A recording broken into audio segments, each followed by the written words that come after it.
निकल जाना, ये पश्चिमी संस्कृति हमारे जो लोग इससे नहीं जुड़े हैं उससे जुड़े और इसको आगे बढ़ाएं।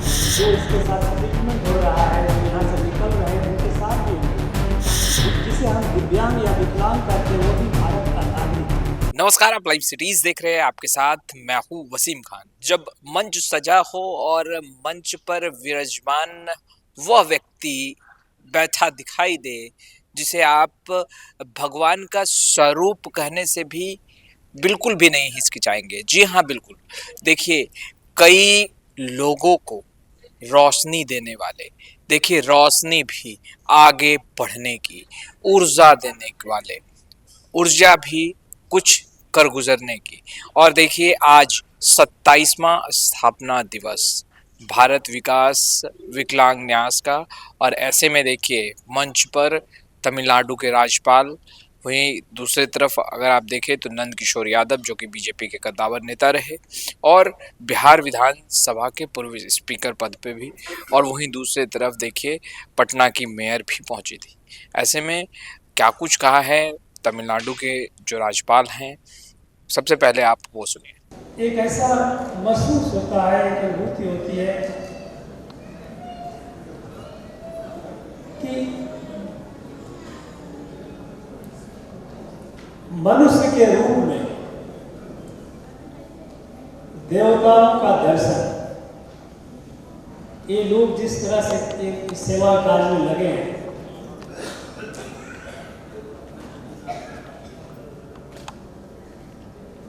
ये किन कर्तव्य विमूढ़ कर देता है।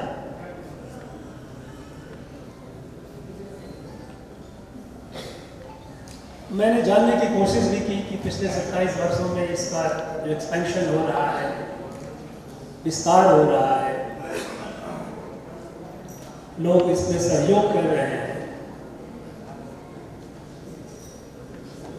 काफी संतोष महसूस हुआ। लोग वॉलंटरी सेवा दे रहे हैं। यंग डॉक्टर्स हैं, डॉक्टर रितेश पांडे, डॉक्टर महेश, जो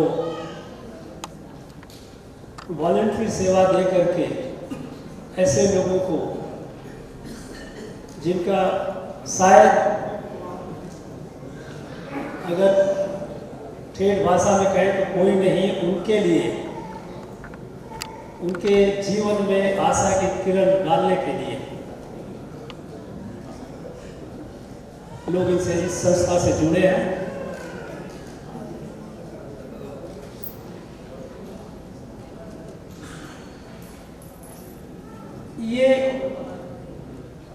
ये संस्था जो कार्य कर रही है और जिस संकल्प के साथ ये कार्य कर रही है कि हमें बिहार को 21वीं सदी में दिव्यांगता से मुक्त करना है, ये सच पूछे तो भारतीय संस्कृति का मूल आधार ही सेवा है। जिस आधार पर भारत राष्ट्र का उद्भव हुआ, वो आधार वेदों से हमें जो शिक्षा मिली कि मम आत्मा सर्वभूतात्मा सर्वभूतेषु वेदेख्यम, सारे जीव में वही आत्मा है जो मेरे अंदर में है, तो फिर दूसरे का दुख अपना दुख नहीं।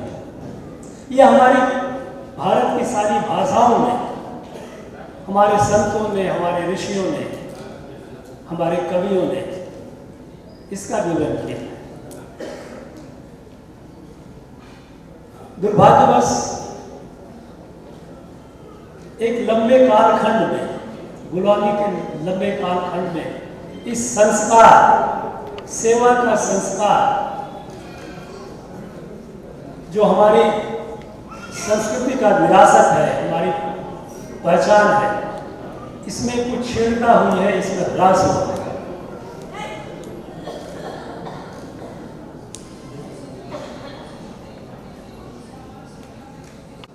सरकार प्रशासन करती है, शासन प्रशासन, सेवा के लिए समर्पण का भाव होना आवश्यक है, और वो सरकार में देखने को न मिलती है और शायद न मिले।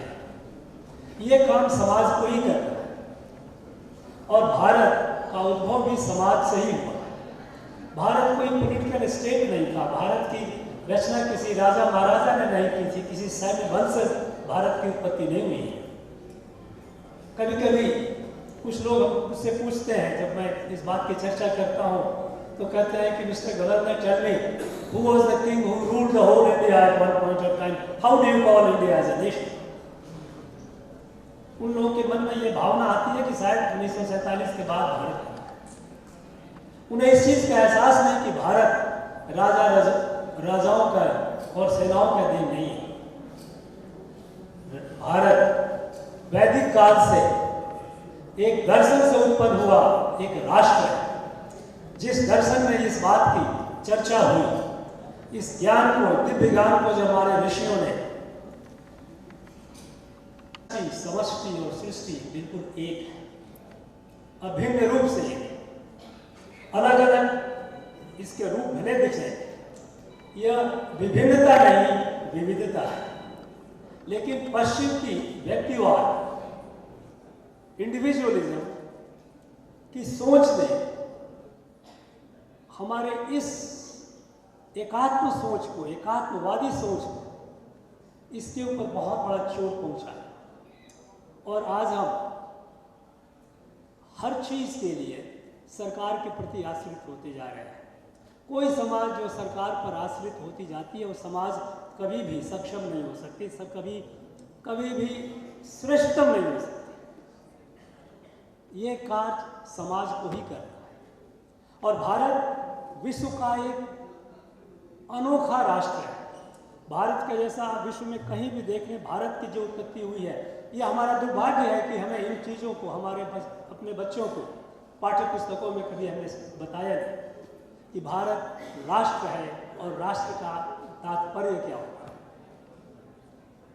भारत राष्ट्र यह वैदिक पीरियड, वेदों में ऋग्वेद से उत्पन्न है। ऋग्वेद में एक ऋचा है जिसमें राष्ट्र की भावना, राष्ट्र की उत्पत्ति कैसे होती है, इसका वर्णन है। ऋग्वेद में ऋषि कहते हैं, ऋषि उसकी व्याख्या करते हैं, क्योंकि हम जानते हैं कि वेद तो ईश्वरीय ज्ञान है। वो कहते हैं, भद्रम दीक्षंत ऋषय स्वविदः तपो दीक्षाम उपनिषेदुराग्रह ततो राष्ट्रम बलमोजस्या। जब भद्र इच्छा रखने वाले लोक कल्याणकारी ऋषि, वो ऋषि जिनके अंदर में स्वविदा आत्मज्ञान, और आत्मज्ञान का तात्पर्य मम आत्मा सर्वभूता, मनुष्य ही नहीं, प्रकृति के हर जीव, चाहे वो एनिमल्स हो, प्लांट्स हो, वो सब एक ही आत्मा। जब इस आत्मज्ञान से प्रेरित लोक कल्याणकारी ऋषियों की तपस्या, उसकी कठिन तपस्या के परिणाम स्वरूप एक ओजस्वी राष्ट्र का निर्माण होता है। और यही कारण है कि कन्याकुमारी से केदारनाथ, कश्मीर और कच्छ से कामरूप, अलग अलग भाषाएं, अलग अलग बोलियां, अलग अलग खान पान, अलग अलग वेशभूषा, अलग अलग राजे रजवाड़ों के बीच में रहते हुए भी भारत का समाज कम से कम 6000 वर्षों से एक रहा। हमारे ऋषियों ने सारी ऐसे संस्थाएं बनाई, मुख्य रूप से 12 ज्योतिर्लिंग, 51 शक्तिपीठ और 108 दिव्य देशम। शंकराचार्य ने उसको 4 धाम और जोड़ दिए और नए नए धाम बनते जाते हैं। ये सबकी संपत्ति है, ये किसी उस राज्य की नहीं है, उस राजे की नहीं है। आज तो खैर कोई राजा है नहीं, लेकिन जब बनी थी उस समय भी उन राजाओं की नहीं। काशी नरेश की संपत्ति नहीं थी, और रामेश्वरम वहाँ के राजा की संपत्ति, वो पूरे भारत की संपत्ति थी, भारतवासियों की। इस भाव से हम जुड़े रहे और एक दूसरे का ख्याल रखते रहे, एक दूसरे की चिंता करते रहे। समाज स्वयं अपनी चिंता करता रहा और हमारे बीच जो भी इस तरह के दिव्यांग दुर्भाग्यवश पैदा हुए, उनका भी ख्याल समाज नहीं रखा। ये इस लंबे गुलामी के कालखंड के दौरान में जो हमारी विकृति आई और हम सरकार पर आश्रित होते चले गए और व्यक्तिवादी सोच के हम अपने बारे में सोचते गए, हम जो विशाल थे, विशाल विराट से जुड़े थे, वो संकुचित होते हुए अपने आप तक सिमट गए। और इसका कारण यह है कि आज ऐसी संस्था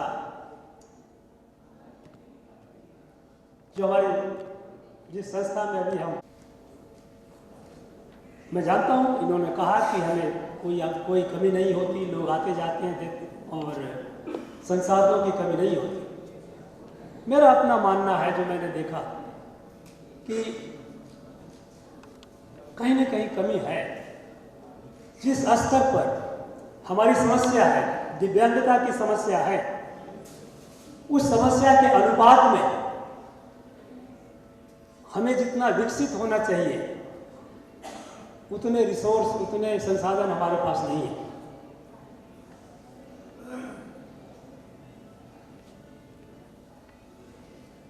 आवश्यकता है समाज में इसके प्रति चेतना लाने की। समाज के अंदर में सज्जन शक्ति का अभाव नहीं है। भारतीय समाज में सज्जन शक्ति का अभाव नहीं, लेकिन ये सज्जन शक्ति अर्ध सुप्त अवस्था में, इसे जागृत करने की आवश्यकता है। मैंने कुछ छोटे मोटे प्रयोग किए थे। मैं जब नागालैंड में था तो वहां 2 प्रयोग किए, एक समाज सेवा और एक पर्यावरण के संरक्षण। इसमें जो लोग अच्छे काम कर रहे हैं, व्यक्ति या कोई संस्था, उन्हें प्रतिवर्ष उन लोगों को सम्मानित करने का और पुरस्कृत करने का कार्यक्रम शुरू किया। और जब मैंने देखा कि समाज में ऐसे अनेक लोग हैं, अनेक संस्थाएं हैं, अनेक व्यक्ति जो इस तरह में, अब जो पूरी जिंदगी खपा दी, उस प्रयोग को मैंने नागालैंड के प्रयोग को मैंने तमिलनाडु में देखा। और तब मैंने महसूस किया कि हमारे समाज में अंतर्निहित ताकत बहुत है। उस सज्जन शक्ति को थोड़ा प्रोत्साहित करने की आवश्यकता है, उसे जागृत करने की आवश्यकता है। सेवा भाव हमारा स्वभाव है, लेकिन वह स्वभाव कहीं न कहीं सो गया है, ये अर्धसुप्त अवस्था में। उसे जागृत कैसे करें? मैं देखता हूँ कि दिव्यांगों के प्रति ऐसे लोग हैं, मैंने तमिलनाडु में देखा, जो पिछले 60 सालों से 50 सालों से लगे हुए हैं और इस भावना से लगे हुए हैं कि उनके अंदर जरा कहीं भी इस बात का एहसास नहीं। कहते हैं ना कि वो कभी ये अभिमान और इस तरह का सेंस कि हम कुछ बड़ा कार्य कर रहे हैं, नहीं, बिल्कुल सेवा भाव से, अहंकार से बिल्कुल मुक्त ऐसे लोग, उनको जब देखता हूँ, मैं उनको कार्य करते हुए देखता हूँ, तो लगता है कि ये सारे ऋषि तुल्य, देव तुल्य लोग ही हमारे समाज को संभाल के रखे हुए हैं। आज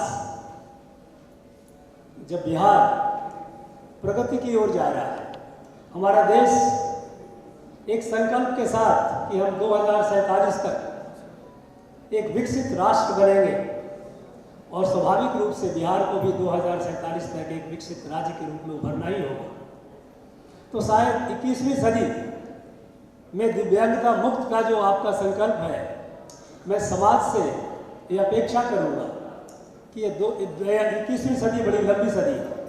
इस सदी की तो अभी शुरुआत हुई है। क्या हम ऐसा नहीं कर सकते कि 2047 तक हम बिहार को दिव्यांग मुक्त कर दें? ये संभव है, ये संभव है। सिर्फ हमें इससे जुड़ना है भावनात्मक रूप से। और अब जानते हैं कि इसमें चूंकि ये कोई प्रॉफिटेबल ऑर्गेनाइजेशन नहीं है, ये सारी पूरी की पूरी निःशुल्क है और ऐसे लोगों के लिए जिनके लिए और कोई दूसरा मार्ग नहीं है और सकते हो इसके कॉस्ट को अफोर्ड नहीं कर सकते। तो फिर इसमें अगर हम जुड़े, ज़्यादा से ज़्यादा लोग जुड़े, मैं कॉरपोरेट बॉडी से अपील करूंगा कि कॉरपोरेट सोशल रिस्पॉन्सिबिलिटी में ऐसी संस्थाओं को जोड़ें, क्योंकि मैंने देखा है कि मेरा अपना अनुभव है कि बहुत सारे कॉर्पोरेट बॉडीज आजकल तो सबको एक सर्टेन परसेंटेज है उनकी जो प्रॉफिट की वो CSR में देनी होती है, वो सामान्य रूप से सरकार को दे देते हैं। मैं कहता हूं कि एक बार स्वयं पूरा करें। आप अगर किसी स्वयंसेवी संस्था की जो अस्पताल है उस अस्पताल को अगर आप देते हो तो ये सोशल रिस्पॉन्सिबिलिटी आपकी बनती है। इसका एक छोटा प्रयोग मैंने तमिलनाडु में एक जवादू हिल्स है, जवादू हिल्स जनजातियों का है, बहुत पिछड़े हुए लोग हैं। आज के समय में आप कल्पना करेंगे तमिलनाडु जो कि काफ़ी विकसित राज्य है, वहाँ पर भी ऐसे लोग हैं जो मूलभूत आवश्यकताओं से दूर हैं। उनके पास स्वास्थ्य की है, आर्मर्ड व्हीकल्स बनाती है। मैंने उनसे कहा कि भाई आप इतने जो कॉर्पोरेट CSR के अमाउंट आप कॉरपोरेशन को दे देते हो, करोड़ों की राशि कॉरपोरेशन को देते हो, ये बड़े आप हल्के में निकल जाते हो, आप जुड़ते क्यों नहीं? मैंने उन्हें जवादू हिल्स के उन जनजातियों से जोड़ा कि आप उससे जुड़ जाओ, उसके साथ मिल जाओ, और यह सिर्फ चेक देने तक नहीं है, आप उनके साथ उनको ओन अप करो। परिणाम यह है कि आज 4 वर्षों में उस जवादू हिल्स में हाई स्कूल का बिल्डिंग बना दिया उन्होंने, छात्रावास बना दिए महिलाओं के लिए, गर्ल्स हॉस्टल बना दिए गर्ल्स चिल्ड्रन के लिए, बॉयज चिल्ड्रन के लिए, top class world class laboratory बना दी, सारी सुविधाएं दी। और वो प्रति वर्ष वहाँ जब भी उस स्कूल का रिजल्ट आता है या उसका वार्षिक या कोई अर्धवार्षिक सम्मेलन होता है, उसमें वे आमंत्रित होते हैं, वो उस परिवार के अंग बने। अब उन्हें एहसास होता है कि जो हम हर प्रति वर्ष करोड़ों का चेक हम दे देते थे सरकारों को, कॉरपोरेशनों को, अब एक वहाँ के 60,000 से अधिक जनजातियों के जीवन में जो आपने परिवर्तन लाया, एक संस्था, मैं आग्रह करूंगा इस तरह के जो जितने भी हमारे कॉर्पोरेट बॉडीज हैं कि आप अपने कॉर्पोरेट सोशल रिस्पॉन्सिबिलिटी ऐसी संस्थाओं को इनसे जुड़ और इनके साथ जुड़ जाए, क्योंकि हमारी पूरी भारतीय संस्कृति एक कुटुंब, एक परिवार भाव पर, परिवार बोध के साथ चलता है। भारत एक परिवार है, एक कुटुंब है। इस बोध से इसकी उत्पत्ति हुई, इसका उद्भव हुआ, इस बोध से ही इसका संचालन हुआ, और भविष्य में भी भारत का अभ्युदय जो अभी हो रहा है, अब हम देख रहे हैं, विश्व को एक विकल्प चाहिए, एक ऐसी विकल्प जो एक सस्टेनेबल वर्ल्ड, इक्विटेबल वर्ल्ड, जहां लोग एक दूसरे के साथ मिलजुल कर रहे, युद्ध से परे, अभाव से परे, रोग से परे, सब लोग एक साथ रहे। इस भावना जो हम कहते हैं ना वसुधैव कुटुंबकम, ये हमारे वैदिक श्लोक भी भारत की सारी भाषाओं में है, यही तो हमारी विशेषता है। इससे जुड़े वो इस परिवार का सदस्य बन जाए। मैंने सुना है कि हमारे एक मित्र हैं जो इनके साथ वो इंश्योरेंस में काम करते हैं, इंश्योरेंस का लेने के लिए उनको जोड़ते हैं ऐसे लोगों को जिनके साथ जुड़ जाए। ये बोध होनी चाहिए, क्योंकि एक चेक दे करके निकल जाना ये पश्चिमी संस्कृति है हमारी। हम इनके साथ जुड़े, इन परिवारों को जो इसके साथ ट्रीटमेंट हो रहा है, जो यहाँ से निकल रहे हैं, उनके साथ भी हम जुड़े रहें।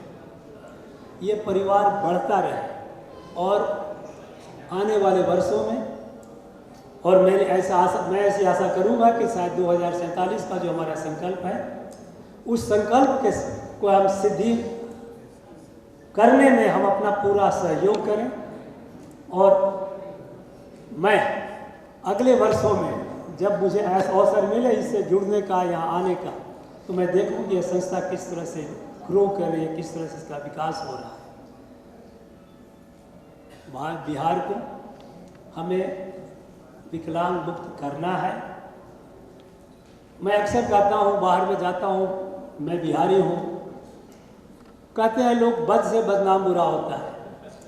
बिहार मैं देख रहा हूँ जितनी प्रगति हो रही है, जिस तरह से एक ऊर्जा, नई ऊर्जा का आभास हो रहा है। अब इस ऊर्जा को हम संग्रहित करें, संचालित करें और हर दिशा में, प्रगति के हर दिशा में हम इसे आगे ले जाएं। मैं चाहूँगा कि इस तरह के जब इस तरह की कोई आयोजन हो, में से ज़्यादा यंग लोग इसमें सम्मिलित हो। मैं देख रहा हूँ कि यंग लोगों का अभाव है। यंग लोग कैसे ज़्यादा से ज़्यादा हमारे नवयुवक इसमें जुड़े और इसको आगे बढ़ाएं। मैं इस आशा के साथ, इस भाव के साथ कि भारत विकास और संजय आनंद विकलांग अस्पताल इस संकल्प को सिद्ध करने में सफल हो और सफल होगा, इस कामना के साथ मैं पुनः एक बार सबसे इस सहयोग के लिए आग्रह करूंगा। जो अभी सहयोग दे रहे हैं उनका अभिनंदन, आभार, और जो लोग इससे नहीं जुड़े हैं इससे जुड़ें और इसको आगे बढ़ाएं। हर जिसे हम दिव्यांग या विकलांग कहते हैं वो भी भारत का नागरिक है, वो भी हमारा भाई है, हमारे बहन है, हमारी बेटी है। उसे भी उतना ही डिग्निटी के साथ रहने का एक अधिकार है, अगर उसे हम अधिकार के रूप में देखें तो। इसमें हम कितना सहयोगी बन सकते हैं, ये सोच करके अपना जितना हम सहयोग कर सकते हैं उसे सहयोग करते रहें और इस संकल्प को हम सिद्ध कर सकें, और ये सिद्ध करेंगे। मेरी आशा है, मेरी अपेक्षा है कि विमल जैन जी और इनके पूरे टीम इसको आगे बढ़ाते रहेंगे।